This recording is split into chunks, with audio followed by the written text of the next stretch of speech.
Um, I'm a little frustrated because I heard a lot about love, and one thing that I know is it's not because of the lack of love that we're not able to feed our children. It's not because of the lack of love that we are able to house people. It's not the lack of love that we are unable to um, save people from dying because they don't have health care.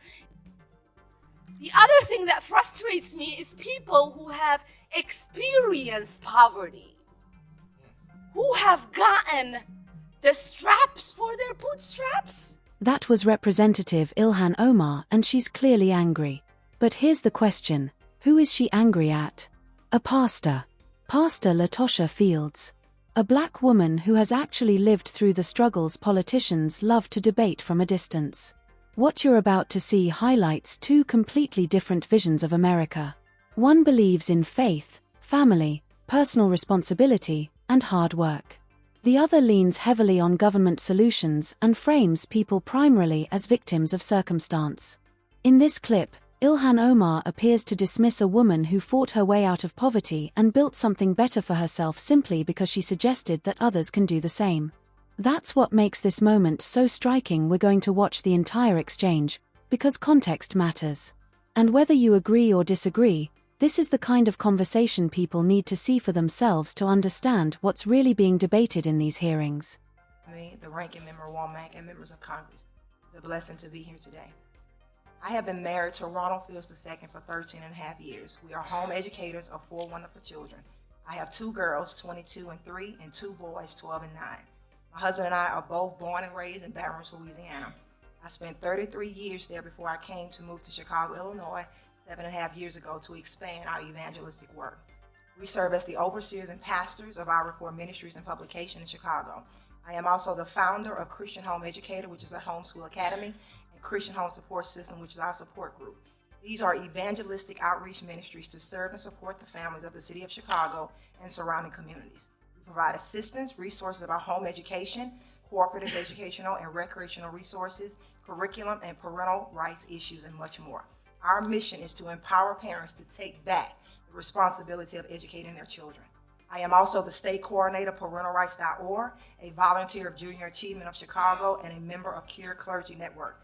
I also have over 19 years of entrepreneurial experience, with 14 of those years being consecrated in the real estate industry and several certifications in property management and nonprofit housing. I am also a recent graduate of Trinity Christian College in Palo Heights, Illinois, with a bachelor's degree in business administration with a 4.0 GPA. So let me tell you a little bit about my journey, which is nothing short of the grace of God towards me. My grandmother, who raised me, also raised 9 kids of her own, was a homeowner living in a poor black drug-infested community in Baton Rouge, Louisiana. She raised me and my younger sister. My mom was a teenage mom on drugs, in and out of prison. My grandmother was a strong woman, hardworking woman. She showed tough love and had amazing independent work ethics. So I basically grew up in the typical black stigma community surrounding me: the lack of motivation for education, promiscuous behavior, drugs, crime, and some on welfare. In spite of the circumstance that surrounded my childhood, I was one that often fought against the odds. I had a love for education. I never did drugs and I never committed a crime. But however, I did fall into promiscuous behavior, and at the age of 17, I became a teenage mom. This was the turning point of my life. I will never forget the day that I found that I was pregnant. I went into a Planned Parenthood in my neighborhood. I was devastated, I was frightened, and I was scared, because I was one of those kids that excelled in school, was popular in school, played sports, was on the homecoming court. You name it, I was in it. So basically, I kept myself from the normalized behaviors that plagued the black community. So becoming pregnant was embarrassing to me. I didn't want to be like the rest. I had always strived to be better. I didn't want to be like the social norm. I didn't want to be another statistic. I didn't want to be the 72% of moms raising a child single. So while waiting for the results of my pregnancy test, I was crying and I was thinking how I had ruined my life. The nurse came back in the room and she told me that I was 3 weeks pregnant, and she consoled me that I had another choice. I had a choice to abort my baby. In that very moment, my life flashed before my eyes, because I had a big decision to make. Do I get rid of my baby and proceed as normal, as though nothing happened, and go back to my family and friends and continue to live out my life? Or do I live the rest of my life knowing I had killed my baby? Do I keep my baby and face the challenges that lie ahead of me and press past the shame, the regret, and the disappointments. I chose the latter. I chose to do what I will always hear my grandmother say: you make your bed hard, you lie in it. Those words rang loud and clear in my heart and mind. Yes, we did this. No one else is responsible for the choice we made. I must take responsibility for my actions and live with it. Live the best possible life I can. Give my child the best possible life I can. Finish high school, go to college, and make something of myself. I decided, in spite of my teenage pregnancy, that I will continue to press past the popularized social norms of the Black community. I worked hard. I graduated from high school 5 months pregnant. During my teenage years, I worked at Burger King. I was a part of an entrepreneurial program that we had. I worked there throughout my high school years from 15 till I graduated. But I was a mom, so I had to continue working at Burger King to provide for myself and my baby. I lived with my grandmother for several months after I had her, and she encouraged me to get on food stamps, to receive WIC, and to receive child care assistance. During this time, she also helped me to get my first apartment. After about 9 months of renting, the real estate company asked me did I want to buy a house. I was shocked. I was excited. I went through the first-time home buyers program, and I purchased a 3-bedroom, 1-bath house at 18 years old. After 2 years of being on food stamps, I found myself increasingly growing to hate the program. I felt awful while I was on the program. It was such a level of disrespect and deprivation. I couldn't take it any longer. I removed myself from the food stamp program. But however, due to me working and going to college, I had to remain on child care assistance. After having my baby in 1996, buying my home in 1997, the same real estate company offered me a job. I became a secretary, later a rental assistant manager, and later in December 2005, I became a licensed real estate agent. However, from 1996 to early 2005, I was a single mom, working hard, working 2 jobs sometimes, going to college and maintaining honors. By November 2004, I gave my life to Christ. Met my husband. We got married October 2005. After becoming a Christian, I became an ordained minister. My faith began to challenge and propel me to work for families and kids and tackle the problems that plague the Black communities. I lived it, and I wanted to reverse the plague. I had begun and purposed in my heart that I would become that change and advocate for my family and friends. In 2006, I felt compelled by God to take more responsibility for my daughter's education. I took her out of the public education in the 4th grade, and I wanted to give her a Christian education by homeschooling her. So we did. My husband and I did not know what that would entail, but we obeyed God. Later, in 2007, we opened up a Christian homeschool academy as an extension of our evangelistic work. My husband and I are now homeowners in Chicago, Illinois for the last 3 years. My husband is the owner of his own barbershop in the South Shore community in Chicago for the last 5 years, and we are continuing our ministerial work with our Christian school and our co-op group to support the families in the city of Chicago. Mr. Fields, if you could wrap it up, your time is considerably over, so you can wrap it up. You can make a concluding statement. Oh, wrap it up, okay. And one more point, that we graduated our oldest daughter, she's 22, from being homeschooled all the way to 12th grade. We graduated her from our homeschool academy, and now she just walked across the stage from the University of Bridgeport with a degree in nutritional science with a 3.1 GPA from being homeschooled. Thank you. Are there examples of successful anti-poverty programs that you have been a part of that address these problems for youth? Thank you, Member Flores. Yeah, and that's I'm hearing everybody testify as well over the same thing, and I'm finding it hard to understand why, when the word is said hard work, why is that interpreted in a different way? I realize all of us sitting here, everyone in this room has worked hard to some extent. But what we're saying is, and I believe you all would agree, that even where you all sit as representative Congress and senators, you did not do it by not working hard. And so we just need to understand what that word means. We're saying that you have to persevere, you have to endeavor.